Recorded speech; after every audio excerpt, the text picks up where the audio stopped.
সাবেক পুলিশের আইনজীবী বেনজির আহমেদ বর্তমানে দুবাইতে গ্রেফতার হয়েছে, এটা আমরা সবাই জানি এবং এটা নিয়ে আমরা সবাই কথা বলতেছি এবং সবাই আমরা আশাবাদী যে বেনজির আহমেদকে ইন্টারপোলের মাধ্যমে বাংলাদেশে এনে তাকে বিচার করা হবে। আমরা বেনজির আহমেদকে বাদ দিয়ে আমরা যদি মেজর সিনার দিকে যাই, আমাদের কি এখনও মনে আছে যে সেই চৌকস সেনা সদস্য মেজর সিনা তাকে নির্মমভাবে কীভাবে যে হত্যা করেছিল ওসি প্রদীপ। সেই ওসি প্রদীপ বাংলাদেশেই আছে। তিনি একজন এত বড় সিনিয়র কর্মকর্তাদেরকে যে এভাবে হত্যা করেছে তারই বিচার আজও পর্যন্ত বাংলাদেশে করতে পারে নাই।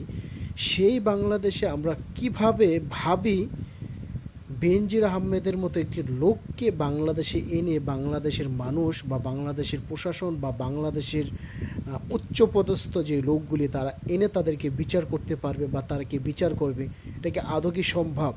এটা কি আসলে ভাবা কি ঠিক?